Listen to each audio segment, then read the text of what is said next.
Yon, welcome back sa ating YouTube channel, Ronde TV mo. Yun ang ito yung matindi na ginagawa na investigasyon ng Lower House. Ito tungkol sa isang junk shop na ayon kay Mayor ay mala 5-star hotel daw. At itong junk shop na ito ayon naman sa kapitan ng barangay ay 5 palapag. Matinding matinding tawag nito, junk shop ito mga kababayan dahil 5 palapag na junk shop.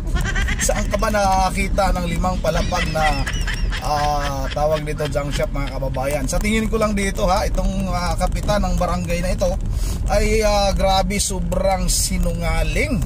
Magkano kaya ang kinita nito At yung may-ari ng junk shop ay si Alex Guong. Akala ko nga Guo na naman ay kasi inchik na naman mga kababayan, talagang namayagpag na yung mga inchik dito sa ating bansa. At ang napakatindi pa nito mga kababayan ay grabe sila kung magsinungaling sa ating pamahalaan.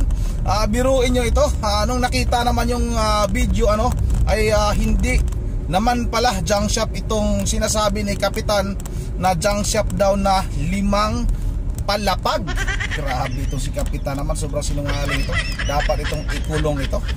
Kung saan makulong itong mga inchik na ito, dapat doon din ikulong itong kapitan na ito. Halatang halata naman mga kababayan na sobrang sinungaling itong si kapitan. Ito na wag na natin itong patagalin. Sabay-sabay na natin itong panoorin. Yes, kasi sabi po nyo kanina sa pagtatanong ni Chairman, meron kayong gustong pasukin na warehouse, piniit kayo ng gwardiya. Apa. O di dapat tinanong nyo kung meron ba kayong building permit. Pakita nyo sa amin. Ayaw nila po kaming i-entertain. Ang ibig nyo sabihin doon sa munisipyo nyo, masiga yung nagtatayo ng warehouse kaysa gobyerno ng inyong yun ang hindi ko sa sagot po ninyo, Konsi. Sandali lang, Mayor. Hindi ikaw ang tinatanong ko. Apo. Kasi ang pagtatanong ko nagmumula sa sagot niya sa chairman. Tama po. Di po ba? Apo. Ibig niyo sabihin sa lugar po ninyo sa Mexico, Pampanga, masiga pala yung mga nagtatayo ng warehouse kaysa Municipal Government of Mexico, Pampanga? Actually po, ngayon hindi na ganun. Pero noon, siga sila. Dati po. Ganon. Thank you, Mr. Chair. Thank you. Thank you, Congressman Akop. Konsi, tanong ko lang ulit, nakadikit kayo, hindi kayo nakapasok sa loob, pero nandun kayo sa may area, no? Opo. Ano nakita mo doon? Warehouse ba yun? Building? Actually po, hindi ko po nakita yung sa loob, pero nakita ko po sa satellite, sa imagery, sa Google, na may building. So, building. So, hindi siya warehouse? Hindi, warehouse. Sa tingin ko, base sa interpretation ko doon sa imagery, ano po siya? Warehouse. Kung warehouse siya, yung warehouse tambakan. Tapos po, ang business nila is junk, ganun. Junk shop. Yun nga, ang business permit nila ay? Wala. Hindi ko po alam kung may business permit kasi hindi mo nga po kami pinapasok. Okay. Siguro si Kapitan will be able to tell us kung ano yung permit na sinecure nila. Kasi yun nga, yung pagbabakod nga, fencing permit, kailangan mo yun. Ganito po, Mr. Chair, ganito po kasi. Yung mga kapitan kasi, wala po silang alam madalas sa mga nangyayari sa barangay.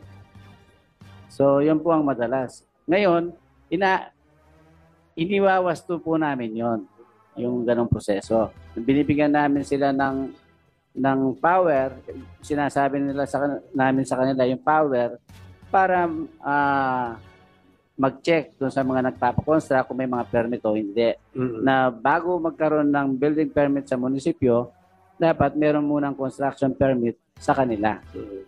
Yeah, tsaka nakaspecify sa building permit kung ano yung gagawin, di ba? Kasi kung ito ay building, parang yung nangyari sa Banban, Tarlac, parang call center yung dating, it must be something else, no? We're not concluding, but speculating lang naman tayo. Kaya napaka-importanting ma-inspection. At sana sa susunod na hearing, mabigyan nyo kami ng impormasyon tungkol sa. Yung Infinity 8 yon pala, kay Kapitan pala yon. Yung sa inyo, hindi mo alam yung pangalan, ano? Hindi ko po alam. Okay. Yung kay Infinity 8, Kapitan, sa loob, di ba, nakakapasok kayo, sabi niya. Ano yan? Building? Meron po siyang building residential, then meron din po siyang warehouse, Mr. Chair. Anong building residential? Bahay? Bahay po. Tapos, pera pa yung mga warehouse po, Mr. Chair. Gaano po kalaki, more or less, yung lote, ano, Kap? Nasa 10,000 square meters po yun. So, 1 hectare? 100,000 mahigit hectares po. Bali, 100,000 hectares? Kasi 10 hectares po. Sorry, Mr. Chair. 100,000 square meters. Yes, Mr. Chair. Okay. Ilan ho ang building sa loob? Yung building po, 3. 3 yung building sa loob. Ilang palapag po yung building? I think nasa 5 po. So, bawat isang building may 5 palapag. Yes, Your Honor. Maraming ano. Anong nasa business permit nila? Yung Infinity 8, parang junk shop po yun eh. Ang gandang junk shop niyan. May 5 may 5 palapag na junk shop. 3 building pa. Sigurado kayo, Kap, Yes, Your Honor. na junk shop ang negosyo niyan? Opo, Mr. Chair. So, ano yan so, Mayor, siguro baka, are you aware of the business permit na sinecure nung Infinity 8? Sir, ganito po yun. Kung i-allowed niyo po ako, magkukwento lang po. Nung po nga maupo ako bilang nag-assume ako sa office noong August 29, isa po sa mga tiningnan ko yung lugar na yan. At doon po ako nag-create ng task force diyan sa mga warehouses o bodega. Nung pumasok po kami diyan, tiningnan ko yung mga business permits niya na wala naman po. Walang existing na permits. At ang sabi ko sa treasurer ko, pag magbayad ngayong 2024, nag-monitor po ako diyan. Ang nangyari po, hindi nag-report sa akin yung treasurer. Ang ginawa ko, last week, pinakalkal ko po yung mga business permits niya. At nagbayad lang po siya ng application na 5,000. Which is nung 2023 po, 4,900 lang yung binayad niya. Wala po talaga silang mga business permits. Sabi ko, kahit yung mga business permits and building permits, wala po.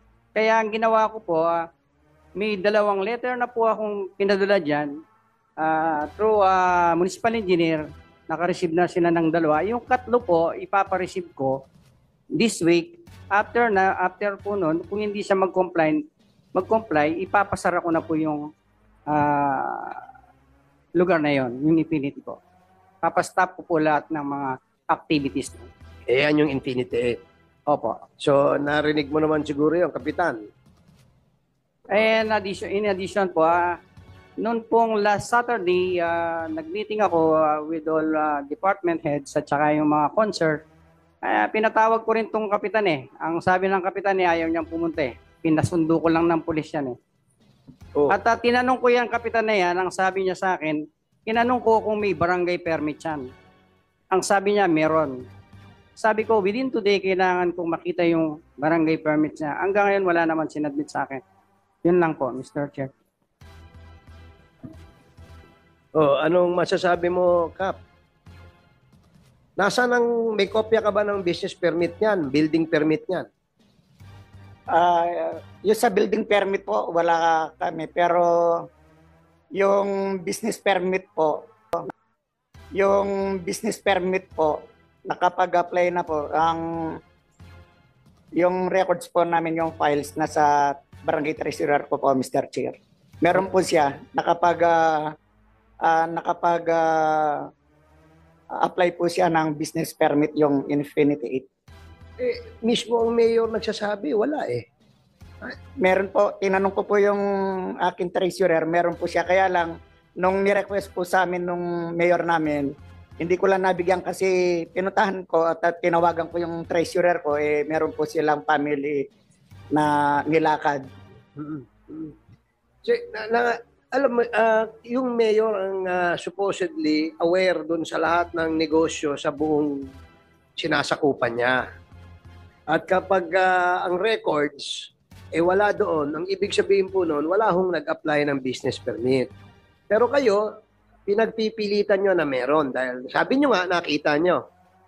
Tama po ba, Kap? Tama po, Mr. Chair. Kasi mismo ang nag-issue po nun itong kumuha siya. Ito lang kasi bago lang po kasi ang operation ng Infinity 8, I think this year or last November lang po yata o this year lang. Bago lang po, Mr. Chair. Kaya bago lang po yung business permit niya sa aking barangay. Okay. So, yes, Congressman, but before that, please enjoy the lunch prepared by Congressman Paduano, who is now on Zoom. So, kay Congressman Paduano, welcome in this committee hearing. Yes, Congressman Flores. Mr. Chair, I just would like to ask the Kapitan. Kapitan, when the mayor asked for the copy of the business permit, barangay permit. Barangay permit, Mr. Chair. When was that? Last Saturday. Last Saturday. Yes, last Saturday. This Saturday lang. Kapitan, bakit hindi nyo naibigay kay mayor yung barangay permit? Yun po, bali, tinawagan ko at pinuntahan ko yung treasurer ko po. Wala sila, may nilakad po ng family. Kaya hindi ko nabigyan ng kopya yung mayor namin. Okay, ang barangay permit is for what? Anong hiningi nila na permit? Permit to do what? Business or what?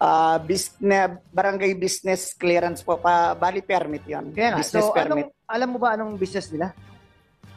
Yun po, bali yung junk shop. Infinity 8 Trading and Corporation. Trading. And nakikita nyo naman, being ikaw yung kapitan doon, nakikita mo naman na yun ang business nila, na nature of business nila. Ano yan? Trading. Ano ba yun? Junk shop. Junk shop. Yes, sir. So you see trucks coming in and out, ganun, may mga loads na mga junk, nakikita mo? Opo, marami po na pumapasok na nagde-deliver doon. Pag mag-a-apply yung isang tao ng isang barangay permit, Kapitan, do you go and inspect the premises? Opo. So, napasok mo na yung premises ng Infinity 8? Yes, Your Honor. And anytime pag in-inspect mo, pinapapasok ka naman? Opo. Pag sina mayor ang pupunta at mag-inspect, papapasukin ba sila? Pinapasok naman po, Your Honor. Pinapasok kami, kasama po kami, barangay official, mga barangay official at sila mayor po. Okay. Now, na-mention mo na nagbayad na ng application fee for the business permit, correct? Tama po. Yes, Your Honor. So, when was the payment or the application made? Sa barangay ko po, hanggang doon lang po yung alam ko. Pero yung pag-a-apply po nila na nakakuha ng application, sa munisipyo na po yun, hindi ko na po sakop yun. Okay. Now, Mr. Mayor, after the application was made, ano ba dapat ang obligasyon ng munisipyo to ensure na nakompleto yung requirements for the business permit?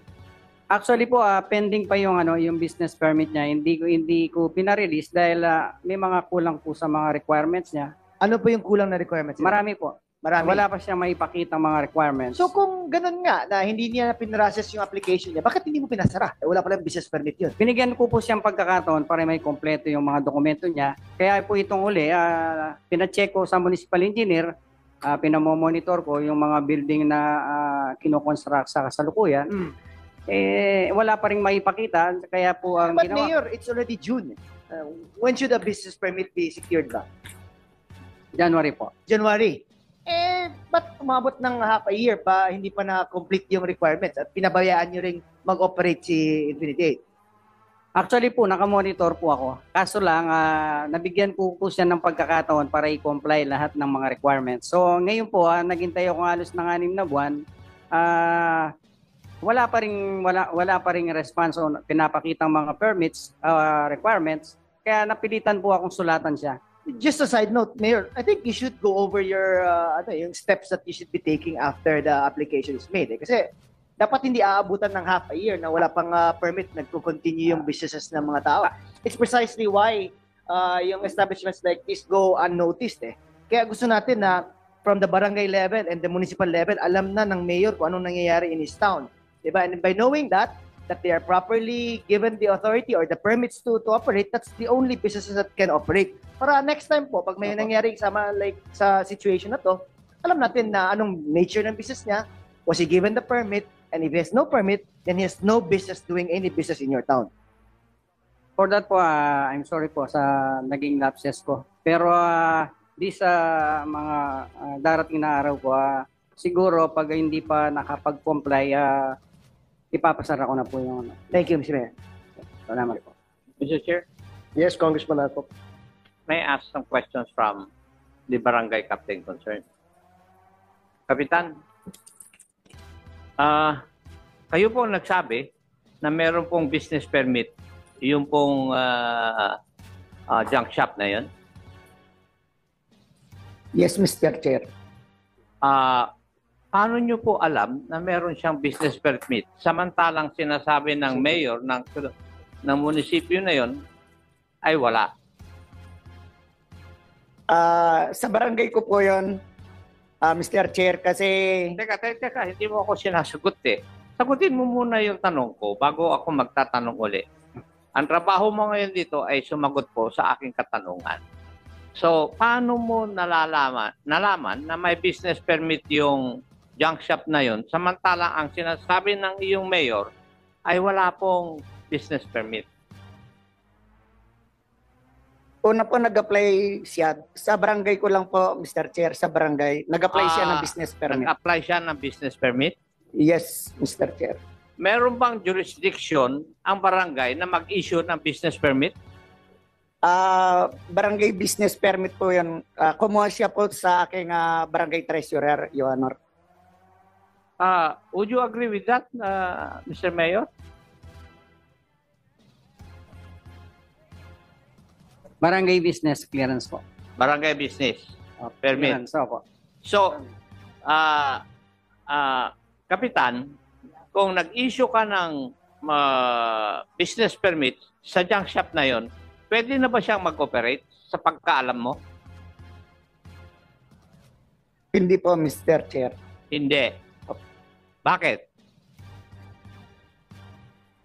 Kasi po yung sa business permit, sa munisipyo wala pa po. Kaya nga. So alam mo pala na hindi pwedeng mag-operate yung junk shop na yon na wala ng business permit na i-issue ng munisipyo.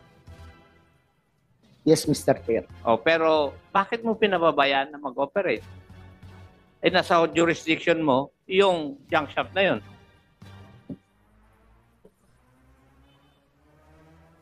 Ang alam ko po kasi... Hindi. Sagutin mo yung tanong ko.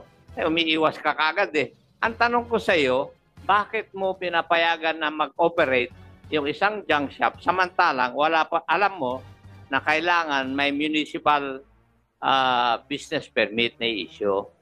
Nasa jurisdiction mo, porket binigyan mo ng barangay permit, pinababayaan mo na mag-operate. Alam mo na hindi dapat. Alam mo naman pala yung batas eh. Sa pagsasagot mo, nakikita ko po yun. Bakit mo pinapayagan? Alam mo pala na hindi pwedeng mag-operate na wala yung business permit ng munisipyo. Ano? Kanina, ang lakas-lakas ng boses mo sumagot eh. Ngayon, tinatanong ko sa iyo, ano ang karapatan mo na pumayag na mag-operate yung junk shop na yon? Ang alam ko po, Mr. Chair, hindi yung alam mo ang alam mo, yung batas. Dapat ang masunod. May karapatan ka ba o dapat mo hindi pag-operatein yung junk shop na yon?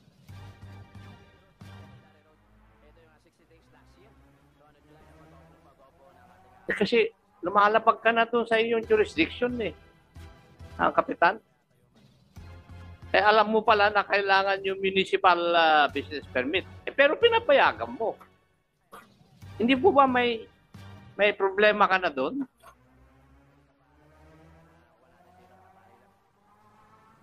Maski tanungin mo yung abogado ng kaibigan mo, may sabit ka, Kapitan. Di ba?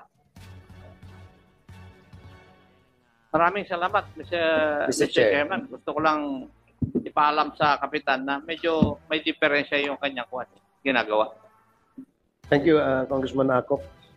Yes, Congressman. Nadigdag lang ako. Medyo, ngayon ko lang naintindihan yung issue.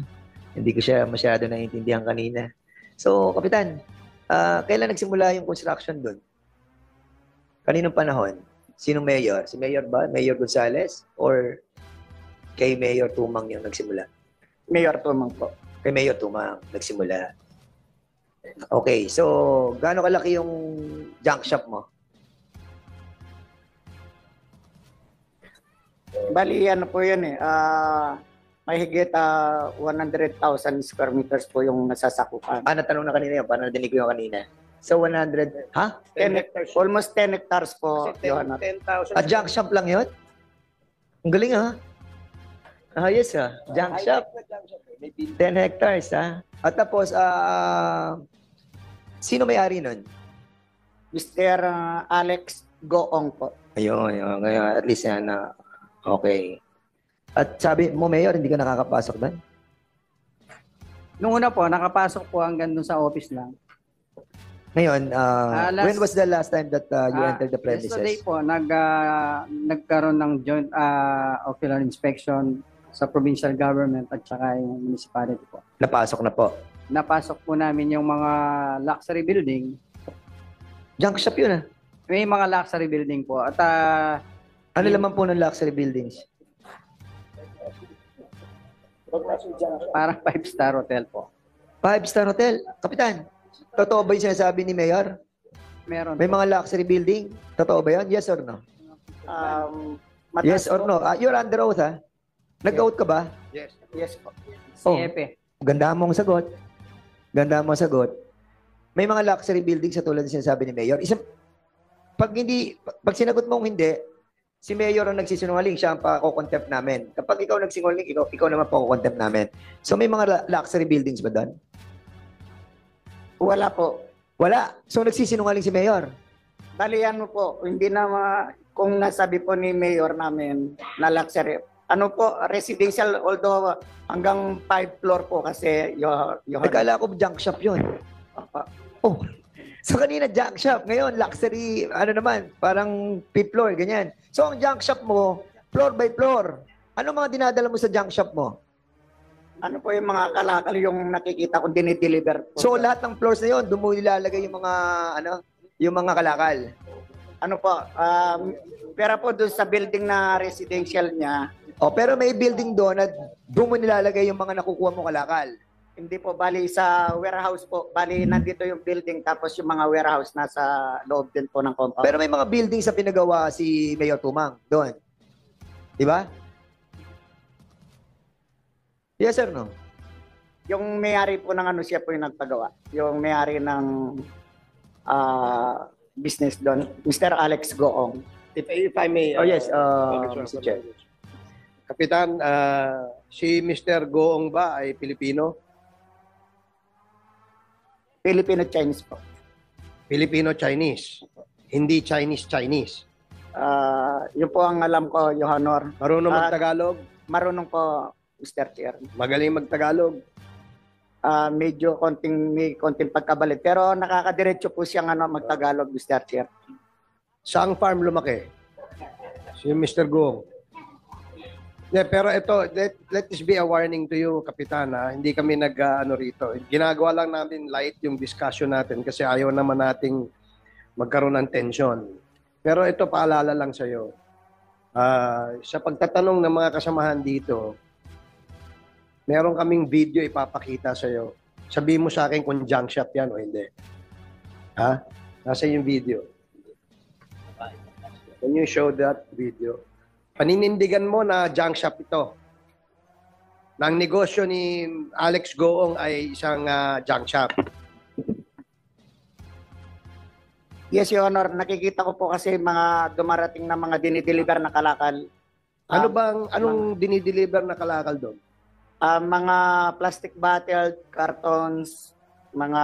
Nakikita mo Ayan, tinan mo nga sa akin, sabihin mo nga sa akin kung ito ay junk shop.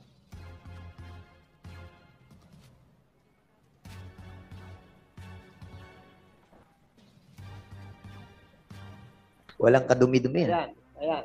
Yan ba ang bagong junk shop ngayon dyan sa inyo?